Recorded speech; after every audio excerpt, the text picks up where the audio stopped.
전에도 한번 말씀드린 적이 있는데요. 그 법사위원장님께서 저희 국민의힘 소속 법사위원들이 발언했을 때 계속 그 평가를 하시는데 제가 어떻게 뭐 의사진행 발언이라면 또 제가 이해를 좀 하겠습니다. 근데 지금 방금은 조배숙 의원께서 본질의를 하는데 본질의 내용에 대해서 지금 사회를 보시는 위원장께서 하시는 거거든요. 법사위원장께서 법사위원들에 대한 상급자는 아니지 않습니까? 그래서 잠깐 주진 의원님 발언 시간 드릴 테니까 잠깐만 멈춰 주세요. 제가 분명히 말씀드렸어요. 조배숙 의원님과 무관하게 제가 얘기를 한다고. 그리고 잠깐 들어보세요. 우리가 윤석열 대통령 탄핵 청원 140만 왔고 자동 분류가 돼서 법사위로 왔잖아요. 그러면 법사위원장으로서 그거 하면 안 됩니까? 하면 안 돼요? 해야 되는 거죠. 자, 보세요.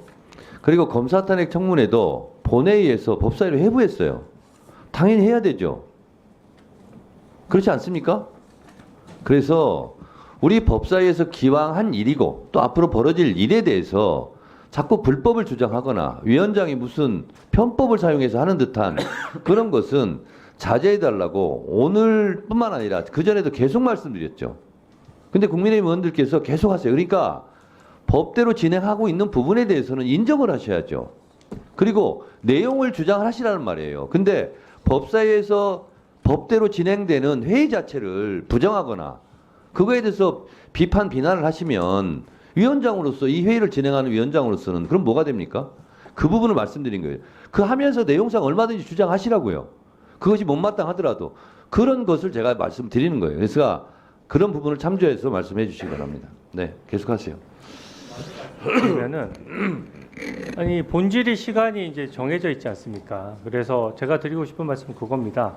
위원장님께서 그 법사위원으로서 질문하는 시간이 보장돼 있잖아요. 이게 질의 순서나 답변 토론이라는 게 서로 쌍방간에 공방이 오고 가는 거거든요. 저희 국민의힘 의원이 발언을 하고 나면 그 발언이 국민의힘 의견인데 상대방 측이나 민주당 의원들께서 반론을 제기하면 충분하지 않습니까? 근데 그것을 반론을 제기하지 않은 상태에서 다시 법사위원장께서 그 질의 순서를 무시하고 들어오셔서 발언을 하는 것은 발언 시간이나 공정성이나 진행의 면에서 문제가 있다는 점 말씀드리고요. 그 내용에 대해서는 법사위원장께서 말씀하실 수 있죠. 그러나 그 순서가 위원장님 순서에 대해서 해야 되는 것이 매번 이렇게 평가를 해가지고서는 그게 어떻게 공정한 진행이 되겠습니까? 여기 잠깐만요. 다시 한번 말씀드릴게요. 발언 정지 시켜주고요. 아니 시간 보장한다고요.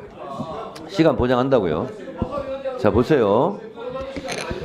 자 위원장은요 국회법상 질서를 유지하고 위원회를 대표하고 의사를 정리하고 해야 되는 권한이 다 있어요. 국회법이 다 돼 있습니다.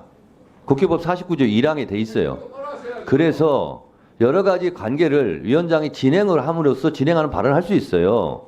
그러면 주진우 의원님 말대로 제가 무슨 기계처럼 주진우 의원 질의하세요. 끝났으니까 고맙습니다. 다음에는 박은정 의원 질의하세요. 요것만 해야 됩니까? 그게 원칙이죠. 무슨 그게 원칙입니까? 국회법 49조를 읽어보세요. 국회법 49조 1항을 읽어보시라고요. 그리고 52조 2항을 읽어보시고 국회법 145조 1항 2항을 읽어보세요. 국회법 좀 공부하고 들어오세요. 자, 주진우 의원님 계속 질의하세요. 제가 마지막으로 지난 21대 국회에서 저희 국민의힘 의원이 법사위원장을 할 때도 심지어 법사위원으로서 발언할 때는 위원장석에서 내려오라고까지 민주당에 주장했었어요. 그만큼 회의 진행은 공정해야 되는 것이고 시간 배분에 있어서 매번 그 순서를 저는 문제 삼는 건데 발언의 그 시간 분량도 너무 많을 뿐더러 순서가 국민의힘 얘기하고 법사위원장 말씀하시고 또 민주당 의원께서 말씀하시고 이렇게 돼가지고서는 저는 이 부분은 계속 문제 제기를 할 수밖에 없고요. 제가 정책 질의로 넘어가서 저는 딥페이크 성범죄에 대해서 얼마 전에 아주 강력한 법안이 통과됐습니다. 그래서 처벌 범위도 넓어졌고 처벌 수위도 아주 높아졌어요. 그리고 저는 딥페이크 범죄가 폐해가 아주 지금 심각한 상황이라는 생각이 듭니다. 근데 올해 8월까지 기소된 현황을 보니까요. 이 그 허위 영상물 편집 반포 등이라는 규정이 적용돼서 기소된 게 29건밖에 안 돼요. 그 중에서 불과 4명만 구속 기소가 됐고 21명이 불구속 기소됐고 4명이 벌금 처분이 내려졌거든요. 이 여러 원인이 중첩됐지만 이 정도면은 범죄 대응 효과가 거의 유명무실할 정도입니다. 그래서 제가 법원에 이건 뭐 법원의 탓을 하는 것이 아니라 좀 도와주십사 하는 말씀을 드리고 싶은데요. 이 사회 현상이 좀 심각하니까. 근데 제가 접수 현황을 봤더니 이제 올해 1월부터 8월까지 222건이 접수가 됐어요.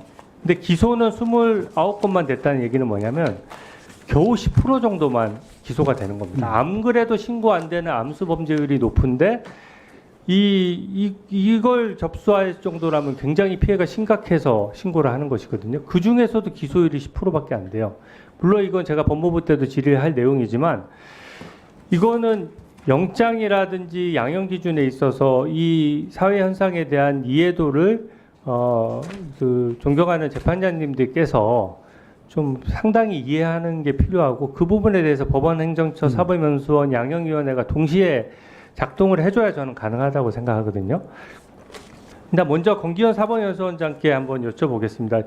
지금 아까 온라인 교육도 하고 성범죄 전담 재판부 교육도 잘 하고 계신 것으로 제가 들었는데 지금 딥페이크 강좌가 딱 그 딥페이크를 찍어서 강좌가 개설돼 있습니까? 예, 지금 그 전반적으로 하고 있고요. 네. 특히 올해 같은 경우에는 특정 주제 세미나로 그래가지고 재판 절차에서의 피해자 보호에 관한 부분까지도 함께 좋습니다. 이게 종합적으로 했습니다. 하시는 건 하시는데 이렇게 딥페이크 범죄 사회가 떠들썩할 때는 아까 말씀하신 온라인 교육으로 딥페이크 범죄 수법이라든지 어차피 재판장들을 상대로 하는 거잖아요. 그래서 저는 조금 더 법무부가 또 해야 되는 일이지만 법원 행정처나 어떤 그 법원 행정을 하시는 분들도 온라인 교육이나 이런 부분에 대해서 빨리 만들어서 조금 교육할 필요가 있다고 생각하는데 동의하십니까? 예, 유념해서 검토하겠습니다. 예. 두 번째로는 법원 행정처장님께도 좀 부탁드리겠는데요. 예. 이게 아까 말씀드렸다시피 적발률이 너무 떨어지는데 우리가 법익균형의 원칙이라고 하는데 보통 피의자와 피고인 인권도 당연히 중요하죠. 그만큼 피해자 인권도 중요하고 이거는 제가 왜 이거를 걱정하냐면 딥페이크 범죄는 너무 범죄에 노출되는 가능성이 너무 무작위고 너무 커요. 누구나 당할 수 있고 사진 한 장만 있으면 엄청난 피해를 입을 수 있는 거거든요. 예. 그래서 이거는 거의 마약사범 이상에 준해서 좀 대처를 해야 되는데 지금은 은밀한 범죄다 보니까 대부분 다크웹이나 이런 거 이용해서 하다 보니까 영장을 어느 정도는 좀 신속하고 좀 어느 정도 범위를 넓게 받아야 저는 추적 수사가 가능하다고 생각합니다. 제가 수사 실무를 한번 담당해 본 사람으로서 이 현실적인 우려가 있는 거거든요. 그래서 이 부분에 대해서 법원이 균형을 잡으면서도 현 실태에 대한 교육과 어떤 영장 발부 기준에 대한 좀 고찰이 있어야 된다고 생각하는데 법원 행정처 차원에서 좀 검토를 해주십시오. 예. 마지막으로 그 이상원 양형위원장님께 또 말씀을 드리겠습니다.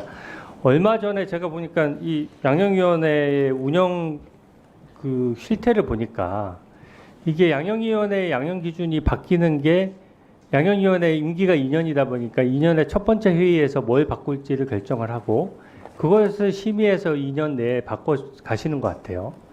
근데 얼마 전에 제가 되게 그 기술 유출 범죄에 대해서 양형을 올리는 거를 되게 감명 깊게 봤습니다. 근데 비판하는 시각에서 봤을 때는 너무 늦었어요. 대응이.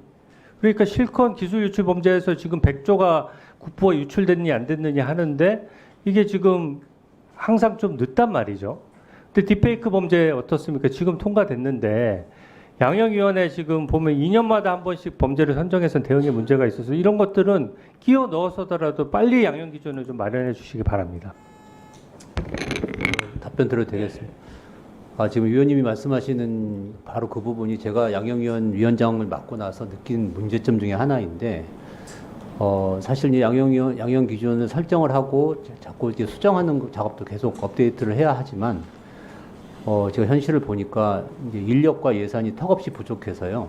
그렇게 계속 하는 게 좀 현실적으로 어려움이 좀 있습니다. 그래서 지금 우리가 하고 있는 게 그 한 기가 시작되면 초반부에 그때 굉장히 시급하다고 생각하는 것들, 중요하다고 생각했던 걸 중심으로 대상군을 설정하고 그걸 중심으로 2년간 하게 하는데 그렇지만 이제 지금 말씀하신 것처럼 사회적으로 큰 문제가 되고 굉장히 시급한 것은 중간에 집어넣기도 합니다. 그래서 많이 더 집어넣어서 하기도 하고 있고 그렇지만 한계가 있다는 점 말씀을 드리고 좀 뭐 기관 입장에서 좀 말씀을 드리면 저희 양형위원회 많이 인적 물적으로 지원을 해주시면 보다 원활하게 업데이트를 할 수 있을 것 같습니다. 네, 감사합니다. 저도 추가로 주 의원님 말씀을 추가해서 말씀드리면 이제 그 딥페이크 범죄 피해에 대한 심각성 상황 인식은 같이 하고 있습니다.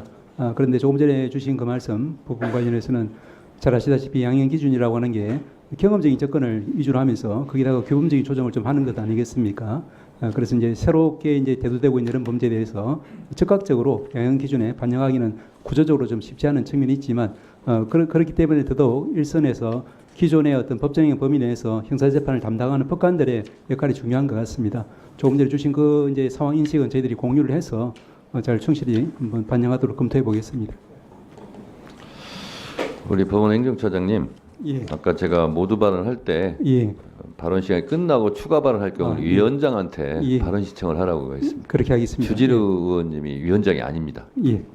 참고해 주시기 바랍니다. 그렇게 하겠습니다. 다음은